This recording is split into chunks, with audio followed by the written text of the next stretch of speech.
പ്രിയ ദൈവമക്കളെ, കർത്താവായ യേശു ക്രിസ്തുവിന്റെ സ്നേഹവും സമാധാനവും എന്നെ ശ്രവിക്കുന്ന നിങ്ങൾക്കെല്ലാവർക്കും സമൃദ്ധമായി നേർന്നുകൊണ്ട് വചനം നിൻ വചനം എന്ന ഈ എളിയ ശുശ്രൂഷയിലേക്ക് നിങ്ങളെ എല്ലാവരെയും ഞാൻ സ്വാഗതം ചെയ്യുന്നു. പ്രിയ ദൈവമക്കളെ, ഇന്ന് നിങ്ങളുടെ മുമ്പിൽ ഞാൻ നിൽക്കുന്നത് ഒരു ചെറിയ ചോദ്യവുമായിട്ടാണ്. ചോദ്യം മറ്റൊന്നുമല്ല. ദൈവമായ യേശു ക്രിസ്തു, ദൈവം തന്നെയായിരിക്കുന്ന യേശു ക്രിസ്തു എന്തിനാണ് മറ്റൊരു ദൈവത്തോട് പ്രാർത്ഥിക്കേണ്ട ആവശ്യം? അല്ലെങ്കിൽ യേശുക്രിസ്തു ദൈവമായിരിക്കെ എന്തിനാണ് മണിക്കൂറുകളോളം അല്ലെങ്കിൽ രാത്രി മുഴുവൻ പ്രാർത്ഥിക്കുവാൻ ഇടയായത്? ഒരു നിമിഷം നിങ്ങൾ ഒന്ന് ചിന്തിച്ചു നോക്കുക. ഈ ചോദ്യം എന്നോടോ നിങ്ങളോടോ വേറൊരാൾ ചോദിച്ചാൽ എന്തായിരിക്കും നമ്മുടെ മറുപടി? നമുക്ക് ചോദിക്കുന്ന മനുഷ്യന് തക്കതായ ഒരു മറുപടി കൊടുക്കുവാൻ സാധിക്കുമോ? പലപ്പോഴും സാധിക്കില്ല എന്നുള്ളതാണ് സത്യം. ഈ ചോദ്യത്തിന് ഉത്തരം നമ്മൾ കണ്ടുപിടിക്കണമെങ്കിൽ ആദ്യമായി പ്രാർത്ഥന എന്താണെന്ന് നാം അറിഞ്ഞിരിക്കണം. പ്രാർത്ഥന എന്താണെന്ന് അറിഞ്ഞാൽ മാത്രമേ ഈ ചോദ്യത്തിന് നമുക്ക് ഉത്തരം കണ്ടുപിടിക്കുവാൻ സാധിക്കുകയുള്ളൂ. കത്തോലിക്ക സഭയുടെ ഔദ്യോഗിക മതബോധന ഗ്രന്ഥം 2559 ഖണ്ഡിക മുതൽ 2565 ഖണ്ഡിക വരെ പ്രാർത്ഥന എന്താണ് എന്ന് നമ്മളോട് പറയുന്നുണ്ട്, അല്ലെങ്കിൽ നമുക്ക് വ്യാഖ്യാനിച്ചു തരുന്നുണ്ട്. പ്രിയ ദൈവമക്കളെ, നമുക്ക് എപ്പോഴെങ്കിലും ഒരു സംശയം സഭയെ സംബന്ധിച്ചോ ബൈബിളിനെ സംബന്ധിച്ചോ നമുക്ക് എപ്പോഴെങ്കിലും ഒരു സംശയം ഉണ്ടായാൽ ആദ്യമായി നാം തിരയേണ്ട, നോക്കേണ്ട, അന്വേഷിക്കേണ്ട ഒരു പുസ്തകമാണ് കത്തോലിക്ക സഭയുടെ മതബോധന ഗ്രന്ഥം. 2559 ഖണ്ഡികയിൽ ഇങ്ങനെ പറയുന്നു: മനസ്സ് ദൈവത്തിങ്കിലേക്ക് ഉയർത്തുന്നതാണ് പ്രാർത്ഥന, അഥവാ ദൈവത്തിൽ നിന്ന് നന്മകൾ ലഭിക്കുവാനുള്ള അഭ്യർത്ഥനയാണ് പ്രാർത്ഥന. 2562 ഖണ്ഡികയിൽ പറയുന്നുണ്ട്, ഹൃദയമാണ് നമ്മൾക്ക് വേണ്ടി പ്രാർത്ഥിക്കുന്നത്. ഹൃദയം ദൈവത്തിൽ നിന്ന് അകലെയാണെങ്കിൽ പ്രാർത്ഥന വ്യർത്ഥമാണ്. അത് വെറും അധര വ്യവസായമായി മാത്രമേ നമുക്ക് കാണുവാൻ കഴിയുകയുള്ളൂ. ഇനി 2565 ഖണ്ഡികയിൽ പറയുന്നുണ്ട്, പിതാവ്, പുത്രൻ, പരിശുദ്ധാത്മാവിനോടുള്ള ദൈവമക്കളുടെ സജീവ ബന്ധമാണ് പുതിയ ഉടമ്പടിയിൽ പ്രാർത്ഥന എന്നത്. വിശുദ്ധ കൊച്ചു ത്രേസ്യ പറയുകയുണ്ടായി, എന്നെ സംബന്ധിച്ചിടത്തോളം പ്രാർത്ഥന എന്ന് പറയുന്നത് ഹൃദയത്തിന്റെ ഒരു അലയടി മാത്രമാണ്. എത്രയോ അർത്ഥവത്തായ ഒരു നിർവചനമാണത്.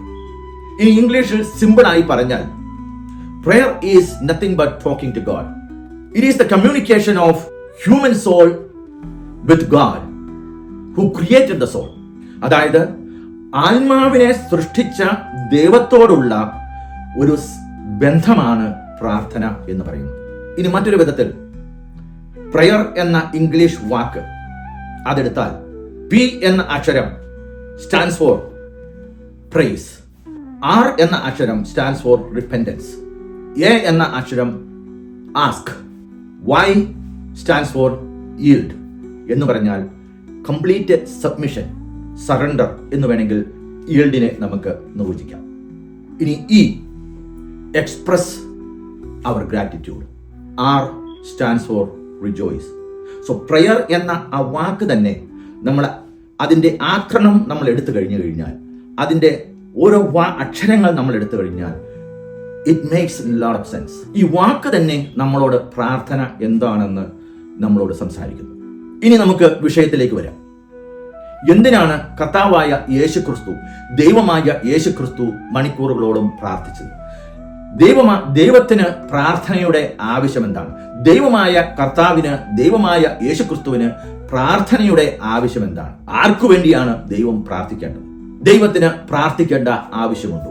ദൈവം എന്തിന് പ്രാർത്ഥിച്ചു എന്നുള്ളതിന് ഉത്തരമായി 3-4 കാര്യങ്ങൾ ഞാൻ പറയുവാൻ ആഗ്രഹിക്കുകയാണ്.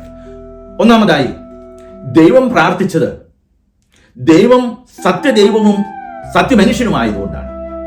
അതായത് യേശുക്രിസ്തു ഒരു പൂർണ്ണ ദൈവവും പൂർണ്ണ മനുഷ്യനുമാണ്. ഒരു മനുഷ്യൻ്റെതായ എല്ലാ അവസ്ഥകളിൽ കൂടിയും യേശുക്രിസ്തു കടന്നുപോയിരുന്നു. ഒരു മനുഷ്യൻ്റെതായ എല്ലാ വികാരങ്ങളും യേശുക്രിസ്തുവിനുണ്ടായിരുന്നു. കാരണം യേശുക്രിസ്തു ഒരു പൂർണ്ണ മനുഷ്യനായിരുന്നു. അതേസമയം തന്നെ യേശുക്രിസ്തു ഒരു പൂർണ്ണ ദൈവവുമായിരുന്നു. പിതാവായ ദൈവത്തിന്റെ ഇഷ്ടപ്രകാരം പരിശുദ്ധ മറിയത്തിലൂടെ, കന്യകയായ മറിയത്തിലൂടെ ജനിച്ച, പരിശുദ്ധാത്മാവിനാൽ ജനിച്ച ദൈവപുത്രനാണ് യേശുക്രിസ്തു. യേശുക്രിസ്തു സത്യദൈവവും സത്യമനുഷ്യനുമാണ് എന്ന ഈ കൺസെപ്റ്റിനെ ഇംഗ്ലീഷിൽ ഹൈപ്പോസ്റ്റാറ്റിക് യൂണിയൻ എന്നാണ് പറയപ്പെടുന്നത്. യേശുക്രിസ്തു ദൈവമാണ് എന്ന് കാണിക്കുന്ന അനേകം വചനങ്ങൾ ബൈബിളിൽ ഉടനീളെ നമുക്ക് കാണുവാൻ സാധിക്കും. ഉദാഹരണമായി വിശുദ്ധ യോഹന്നാന്റെ സുവിശേഷം 8-ാം അധ്യായം 58-ാം വാക്യത്തിൽ ഇങ്ങനെ പറയുന്നുണ്ട്: സത്യം സത്യമായി ഞാൻ നിങ്ങളോട് പറയുന്നു, അബ്രാഹാം ഉണ്ടാകുന്നതിന് മുമ്പേ തന്നെ ഞാൻ ഉണ്ടായിരുന്നു. ഇനി വിശുദ്ധ മത്തായിയുടെ സുവിശേഷം 2-ാം അധ്യായം 1-ാം വാക്യത്തിൽ ഇങ്ങനെ പറയുന്നുണ്ട്, യേശു ബെത്ലഹേമിൽ ജനിച്ചു എന്ന്. അതുപോലെ വിശുദ്ധ മത്തായിയുടെ സുവിശേഷം 2-ാം അധ്യായത്തിൽ 23-ാം വാക്യത്തിൽ യേശു നസ്രത്തിൽ വളർന്നു എന്നും നമ്മളോട് പറയുന്നുണ്ട്. അപ്പോൾ ബെത്ലഹേമിൽ ജനിച്ച് നസ്രത്തിൽ വളർന്ന യേശു ക്രിസ്തു ഒരു മനുഷ്യനായിട്ടാണ് ജനിച്ച് വളർന്നത്. യേശു ക്രിസ്തുവിന് ഒരു മനുഷ്യന്റേതായ എല്ലാ ഇമോഷൻസും ടെംപ്റ്റേഷൻസും യേശു ക്രിസ്തുവിന് ഉണ്ടായിരുന്നു.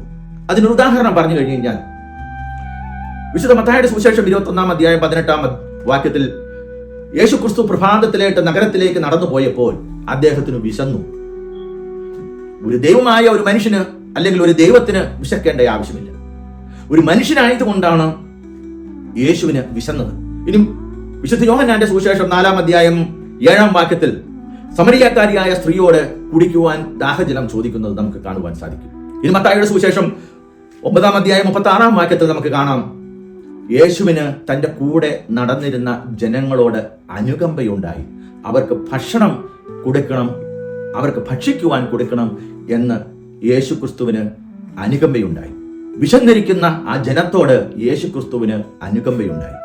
ഇതെല്ലാം സൂചിപ്പിക്കുന്നത് യേശുവിന്റെ മനുഷ്യത്വത്തെയാണ്. യേശു ക്രിസ്തു ദൈവമായിരിക്കുമ്പോൾ തന്നെ പിതാവായ ദൈവത്തോടും പരിശുദ്ധാത്മാവിനോടും ആഴമായ ഒരു ബന്ധത്തിലാണ് വളർന്നത്, അല്ലെങ്കിൽ ജീവിച്ചിരുന്നത്. അതുകൊണ്ട് തന്നെ പിതാവായ ദൈവത്തോട് യേശു ക്രിസ്തു ദീർഘനേരം രാത്രിയുടെ യാമങ്ങളിൽ മൗനമായി പ്രാർത്ഥിച്ചിരുന്നു. ഇത് യേശു ക്രിസ്തുവും തന്റെ പിതാവായ ദൈവവും തമ്മിലുള്ള ഒരു സംഭാഷണം മാത്രമായിരുന്നു. ഞാൻ പലപ്പോഴും ചിന്തിച്ചിട്ടുള്ള, എന്നെ പലപ്പോഴും അത്ഭുതപ്പെടുത്തിയിട്ടുള്ള ഒരു കാര്യമാണ്, എന്തായിരിക്കാം ഇത്രയും നേരം യേശു പിതാവായ ദൈവത്തോട് സംഭാഷിച്ചിരുന്നത്. പ്രിയ ദൈവമക്കളെ, യേശു ക്രിസ്തു തന്റെ ജീവിതത്തിൽ പ്രധാനപ്പെട്ട തീരുമാനങ്ങൾ എടുത്തിട്ടുള്ള എല്ലാ അവസരങ്ങളിലും യേശു ക്രിസ്തു മണിക്കൂറുകളോളം തന്റെ പിതാവായ ദൈവത്തോട് ആലോചന ചോദിച്ചിരുന്നു, സംഭാഷണം നടത്തിയിരുന്നു, പ്രാർത്ഥിച്ചിരുന്നു. ഉദാഹരണമായി യേശു ക്രിസ്തുവിന്റെ ജ്ഞാനസ്നാന സമയത്ത്, യേശു ക്രിസ്തു തന്റെ അപ്പസ്തോലന്മാരെ തിരഞ്ഞെടുത്ത സമയത്ത്, യേശു ക്രിസ്തുവിന്റെ കുരിശുമരണത്തിന് മുൻപാടായി യേശു ക്രിസ്തു മണിക്കൂറുകളോളം പ്രാർത്ഥിച്ചിരുന്നതായി നമുക്ക് കാണുവാൻ സാധിക്കും. എന്റെ ദൈവമക്കളെ, ഞാനൊന്ന് ചോദിക്കട്ടെ, ജീവിതത്തിന്റെ വളരെ പ്രധാനപ്പെട്ട തീരുമാനങ്ങൾ എടുക്കുന്ന അവസരത്തിൽ എത്ര പ്രാവശ്യം, എത്ര മണിക്കൂർ നാം ദൈവത്തോട് ആലോചന ചോദിച്ചിട്ടുണ്ട്? മണിക്കൂറുകളും ദിവസങ്ങളും ബാഹ്യമായ ആഡംബരങ്ങൾക്ക് വേണ്ടി നാം ചിലവഴിക്കുമ്പോൾ നമ്മുടെ ജീവിതത്തിന്റെ പ്രധാനപ്പെട്ട നിമിഷങ്ങളിൽ 1 മണിക്കൂർ പോലും നമുക്ക് ദൈവത്തോട് ആലോചന ചോദിക്കാൻ പലപ്പോഴും കഴിയാറില്ല. ആലോചന ചോദിക്കുന്നവർ ഇല്ല എന്നല്ല ഞാൻ ഇവിടെ പറയുന്നത്. ആലോചന ചോദിക്കുന്ന അനേകം വ്യക്തികളെ എനിക്കറിയാം. എല്ലാ കാര്യങ്ങളിലും ദൈവത്തോട് ആലോചന ചോദിച്ചുകൊണ്ട് മാത്രം ഓരോ കാര്യങ്ങളും തുടങ്ങുന്ന അനേകം ദൈവമക്കളെ എനിക്കറിയാം. എന്നാൽ മജോറിറ്റി പലപ്പോഴും ഇതിൽ നിന്ന് വിദൂരത്താണ്. ആദ്യ കുർബാന സ്വീകരിക്കുന്ന ഈ അവസരത്തിൽ എത്ര മാതാപിതാക്കൾ കുമ്പസാരിച്ച് വിശുദ്ധിയോടുകൂടി തന്റെ ദൈവമക്കളെ, തന്റെ മക്കളെ ഒരുക്കുന്നവർ എത്ര പേരുണ്ട്? ബാഹ്യമായ ആഡംബരത്തിനു വേണ്ടി അനേകം മണിക്കൂറുകൾ, അനേകം ദിവസങ്ങൾ ചെലവഴിക്കുമ്പോൾ പലപ്പോഴും ഒന്ന് കുമ്പസാരിക്കുവാൻ പോലും തയ്യാറാകാതെ സ്വന്തം മക്കളെ ആദ്യ കുർബാനയ്ക്ക് കടത്തിവിടുന്ന മാതാപിതാക്കളെയും ഞാൻ കണ്ടിട്ടുണ്ട്. പ്രിയ ദൈവമക്കളെ, അപ്പോൾ ദൈവം പ്രാർത്ഥിച്ചത് തന്റെ പിതാവായ ദൈവവുമായിട്ടുള്ള ഒരു ബന്ധം നിലനിർത്തുവാൻ വേണ്ടിയിട്ടായിരുന്നു. ദൈവമായിരുന്നിട്ട് പോലും പുത്രനായ ദൈവം പിതാവായ ദൈവത്തോട് സംഭാഷിക്കുന്നതാണ് നാം കാണുന്നത്. അതുകൊണ്ടാണ് യേശുക്രിസ്തു പ്രാർത്ഥിച്ചിരുന്നത്. അതല്ലാതെ യേശുക്രിസ്തുവിന് എന്തെങ്കിലും കുറവുണ്ടായിട്ടോ, യേശുക്രിസ്തുവിന് ദൈവത്വത്തിൽ എന്തെങ്കിലും കുറവുണ്ടായിരുന്നത് കൊണ്ടല്ല യേശുക്രിസ്തു പ്രാർത്ഥിക്കുവാൻ തയ്യാറായത്. ഇത് നിങ്ങൾ വളരെ ശ്രദ്ധയോടുകൂടി കേൾക്കണം. യേശുക്രിസ്തുവിന് ഒന്നിനും ഒരു കുറവുണ്ടായിട്ടോ യേശുക്രിസ്തുവിന്റെ ദൈവത്വത്തിന് എന്തെങ്കിലും ഒരു കുറവുണ്ടായിട്ടല്ല യേശുക്രിസ്തു പ്രാർത്ഥിക്കുവാൻ തയ്യാറായത്.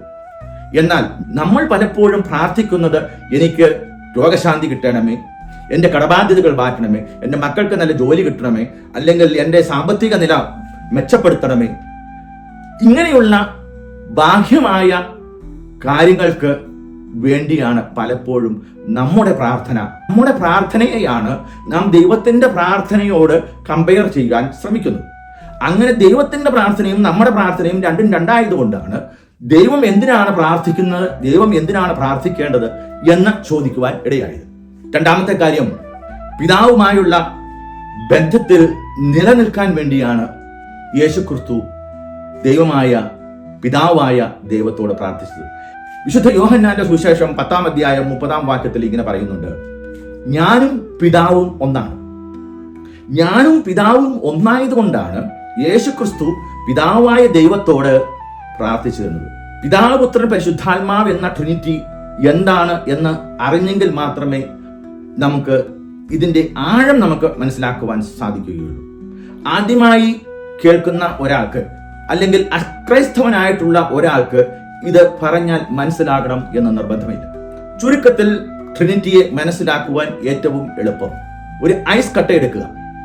ഒരു ഐസ് കട്ട അത് തിളപ്പിച്ചാൽ വെള്ളമാണ്, അത് കൂടുതൽ തിളപ്പിച്ചാൽ നീരാവിയാണ്, തണുപ്പിച്ചാൽ ഒരു ഐസ് കട്ടയാണ്.